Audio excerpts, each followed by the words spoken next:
इथे एक आपल्याला एक जाळीदार असा झाडांनी बनलेला पडदा दिसतोय. या बोटी आहेत कलरफुल, पण हे स्प्रिंगच्या थोडस आधीच असल्यामुळे माणसांचा जास्त वावर आपल्याला दिसत नाहीये. हे डेलावेअर म्हणून एक सिटी आहे वॉशिंग्टन डीसीच्या जवळ, तिथलं एक दृश्य आहे. हे सगळे जे फोटो आहेत हे मी आयपॅड मधून घेतलेले आहेत तिथे भ्रमंती करताना. आता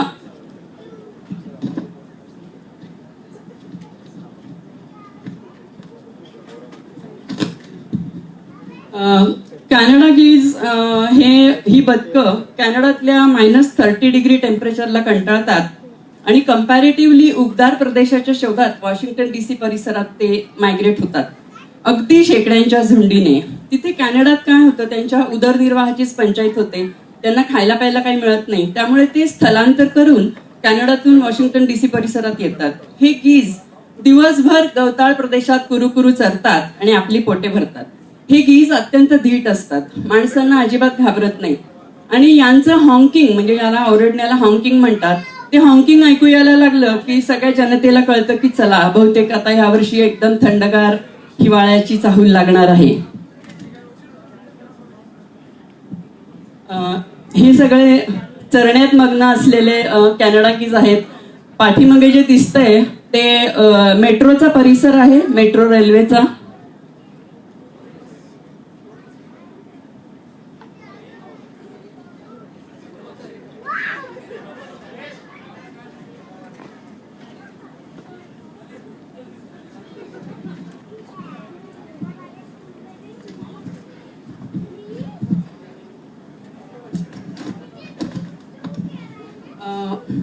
यानंतर आपण काही स्नोचे स्नॅप्स बघणार आहोत. आम्हा उष्णकटिबंधातल्या जनतेला बर्फ कसा पडतो त्याचीच खूप नवलाई वाटते. जेव्हा बर्फ पडतो तेव्हा सुरुवातीची बर्फुलं चिमुकली, ज्याला आपण फ्लरीज म्हणतो, अगदी निवांतपणे स्वतःभोवती गिरक्या घेत हळुवारपणे तिरक्या रेषेत खाली येत राहतात. मग जोर वाढला की स्नोचे मोठे मोठे चंक्स अगदी सरळ रेषेत येऊन खाली पडतात. आणि हा प्रकार जर का रातोरात घडला तर बातमी या कानाची त्या कानाला पण कळत नाही. सकाळी जाग आल्यावर खिडकी बाहेर नजर गेली तर सगळीकडे पांढरी शुभ्र दुलई अंथरलेली. इतका हा गुपचूप चालणारा प्रकार, पण यात काही अर्थ नाही. आपला भारतीय पर्जन्य राजा कसा ताशे वाजंत्र्यासह वाजत गाजत येतो. इथे इतका हिमवर्षा झाला तरी ना सरींची वाजंत्री ना ढगांचा ताशा. हळूहळू घराबाहेर पार्क केलेल्या गाड्यावर बर्फ पडत राहतो, तसा तो सगळीकडेच पडतो. मग कधीतरी तो थांबतो. पण एक एक गाडी निघून गेल्यानंतर वरून पाहिलं तर छानपैकी स्प्रे पेंटिंग केलेल्या आकृत्यांनी भरलेलं सृष्टीच्या कॅनव्हासवरचं एक भलं मोठं चित्र आपल्याला दिसतं. बाकी सगळं पांढरं धूप आणि निघून गेलेल्या वाहनांचे काळे काळे चौकोन. लहानपणी कागदावर पिंपळपान ठेवून वरून चाळण ठेवून ब्रशने केलेलं स्प्रे पेंटिंग आठवलं. स्नो पडायला सुरुवात झाली की तापमान अर्थातच शून्याखाली गेलेलं. मग गंमत होते. काही ठिकाणी ओघळणारे थेंब जागेवरच गोठतात आणि त्या निसर्गाच्या सुंदर चमत्काराने आपली नजरबंदीच होते. त्या जागेवर हिऱ्या मोत्यांचे झुंबर चढवल्यासारखे दिसते तर कुठे मौक्तिक माला. लोलक बर्फाचे झुंबर, तोरण बर्फाचे दारोदारी, हे आपण बघूया.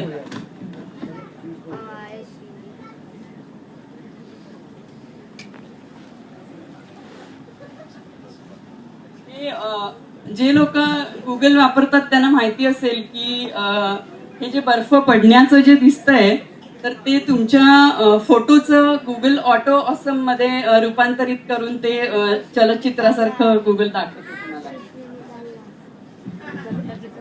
हे सगळं स्नो पडून गेल्यानंतरची दृश्य आहेत. व्हिएन्ना म्हणून तिथला एरिया आहे फेअरफॅक्स काउंटी मधला. हे जेव्हा भरपूर बर्फ पडतो तेव्हा स्नोफॉल ही एक कम्युनिटी ऍक्टिव्हिटी बनून जाते. सगळेजण आपापल्या दारातला स्नो काढण्याच्या मागे लागलेले असतात. हे लांबून बघितलं तर असं वाटतं की क्रिस्टलचं ग्लास ट्रीज आहेत जणू काही. हे बर्फाचं तोरण तुम्हाला दिसतंय बांधलेलं. हे आमच्या घराच्या कंपाऊंडला जे बर्फ पडत होतं तर ते पाणी पूर्ण खाली पडण्याच्या आधीच ते जागेवर गोठलंय, त्यामुळे त्याचं एक तोरण बांधल्यासारखं दिसतंय. हे व्हिएना मेट्रो स्टेशनकडे जाणारा रस्ता आहे.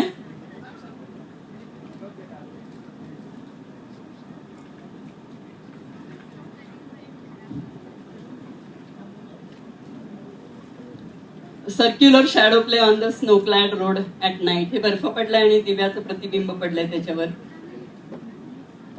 हा पण गुगलचाच ऑटो ऑसमचा चमत्कार दिसतोय आपल्याला, की ते आपल्या आपणच म्हणजे चलचित्रात रूपांतर झालंय त्याचं.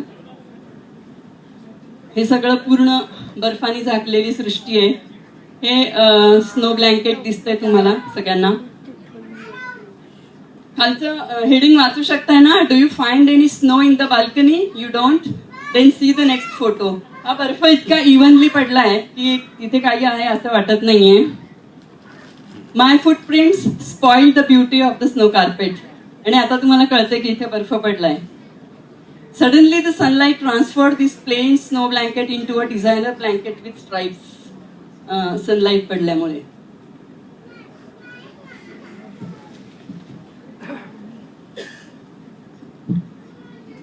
हे पण गुगल ऑटो ऑसमचाच हे दिसते आपल्याला.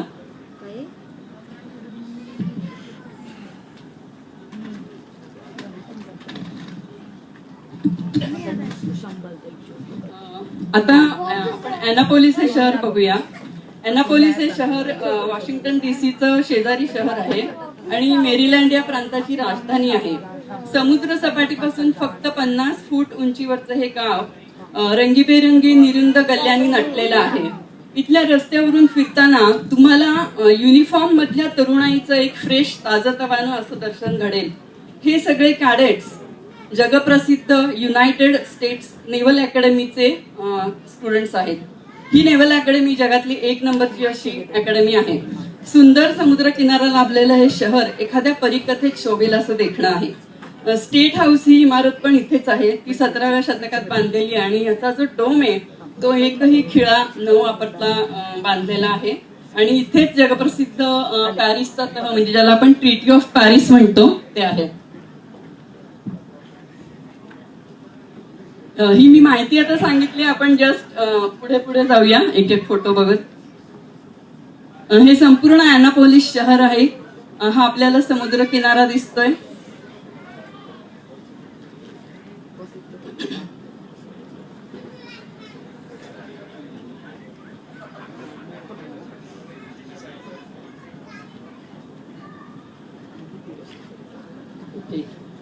आता आपण बघूया बर्क लेक आणि ग्रेट फॉल्स.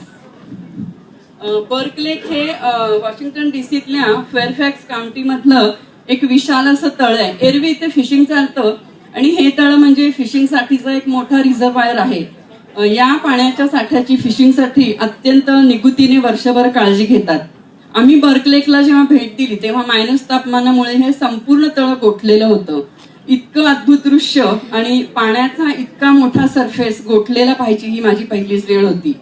या कडक आणि काहीशा पारदर्शक अशा पृष्ठभागावर सीगल्स, बदक वगैरे पक्षी उन्मुक्त विहार करत होते. आणि जे काही हाताच्या बोटावर मोजण्यासारखे टुरिस्ट होते ते या पक्ष्यांना खायला काही काही फेकत होते. आणि हे पक्षी चक्क बर्फाळ अशा पृष्ठभागावर स्केटिंग करत होते.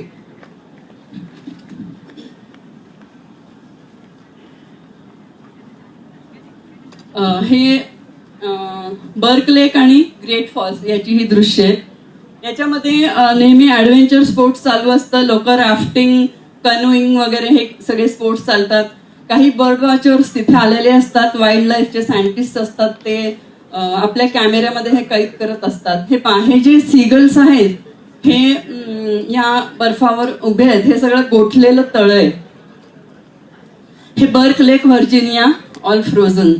इथून जवळून पाहिलं तर आपल्याला दिसते की बर्क लेक पूर्ण फ्रोझन आहे. हे पहा बर्क लेक.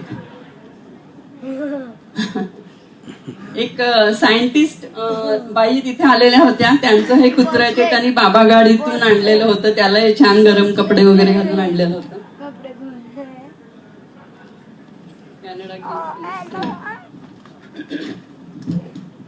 कॅनडा गीज एकदा बर्फ पडायच्या आधी आले तरी बर्फ पडून गेल्यावरही येऊन गेले. त्यांच्या बर्फातल्या पाऊलखुणा फार सुंदर दिसतात.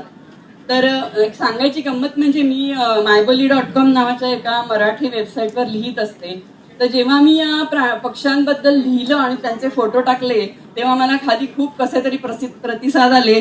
तुम्हाला काय, तुम्ही 2 दिवस येता, हे बदकं आम्हाला किती त्रास देतात, आम्ही जेव्हा पार्कमध्ये जातो तेव्हा ही बदकं आमच्या मुलांवर हल्ला करतात, परत त्यांचा खाण्याचा झपाटाही खूप असल्यामुळे दुसऱ्या दिवशी पूर्ण परिसर घाण करून टाकतात वगैरे वगैरे, असं मला तिथे प्रतिक्रिया मिळाल्या.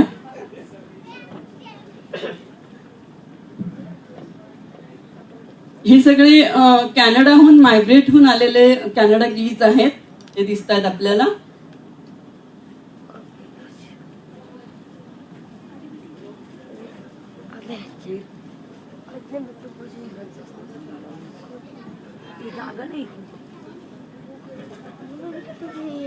आता हे सगळे त्यांच्या पाऊलखुणा दिसत आहेत, ते परत आपापल्या घरी चाललेले आहेत. Okay. Georgetown Potomac waterfront. Georgetown हे खूप ऐतिहासिक महत्वाचं आणि पोटोमॅक नदीकाठी बसलेलं सुंदर शहर आहे. जॉर्जटाउन युनिव्हर्सिटीचं भव्य कॅम्पसही याच शहरात आहे. या शहरात खूपशी जगप्रसिद्ध मंडळी वास्तव्य करून होती. उदाहरणार्थ sir Thomas Jefferson, Graham Bell, John Kennedy, Elizabeth Taylor वगैरे वगैरे. इथले संध्याकाळी रस्ते अगदी तरुणाईने आणि दिवांच्या लखलखाटाने उजळून गेलेले असतात.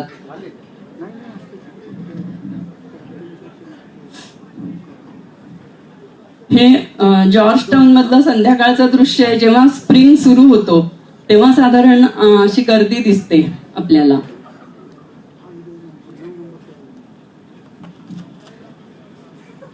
आता हे पोटोमॅक रिव्हर फ्रंटची दृश्य आहेत काही. याच्यामध्ये पण आपल्याला कॅनडा गीज, सीगल्स आणि बदकं हे दिसत आहेत.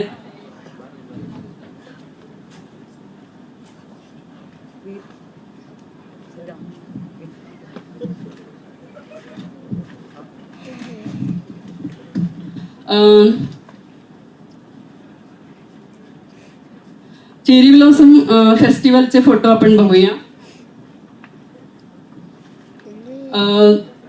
वसंत ऋतू हा आपण साधारणपणे सगळ्या ऋतूंचा राजा समजतो. तर दरवर्षी वॉशिंग्टन DC मध्ये चेरी ब्लॉसम फेस्टिवल हा उत्सव साजरा होतो. तर याला वसंताच्या आगमनाची दवंडी पिटवणारा ऑफिशियल दूतच म्हणतात. तर 1912 साली जपानने अमेरिकेला चेरी ब्लॉसमची 3000 झाडं भेट दिली.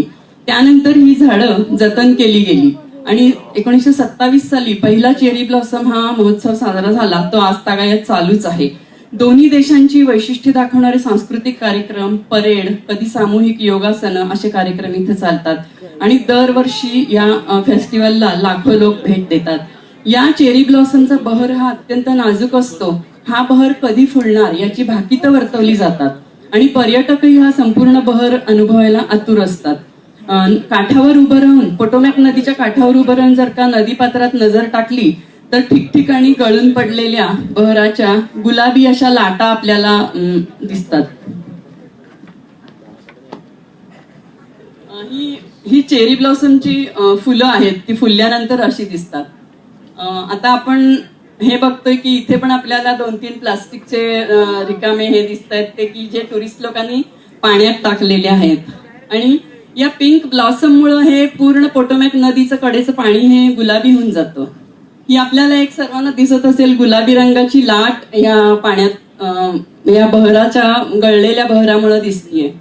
नंतर हा पूर्ण एक चंद्रकोराकृती आकार आहे. ह्या कडेला याला म्हणतात पोटोमॅक नदीचं टायडल बेसिन. या बेसिनच्या कडेला संपूर्ण ही चेरी ब्लॉसमची झाडं आता पूर्ण बहरात आपल्याला दिसत आहेत फुललेली. हा क्लोजअप आहे चेरी ब्लॉसमचा. हे सगळे टुरिस्ट जमलेत. हा पोटोमॅक नदीचा टायडल बेसिन आहे. पलीकडे दिसतंय ते जेफरसन मेमोरियल स्मारक आहे.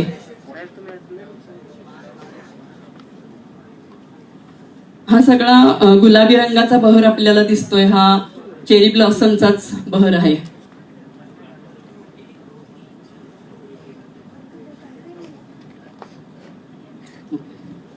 आता ही एकाच ठिकाणचे मला 3 सीझन्स मध्ये एकाच ठिकाणची 3 दृश्य घ्यायचा मला चान्स मिळाला. थोडं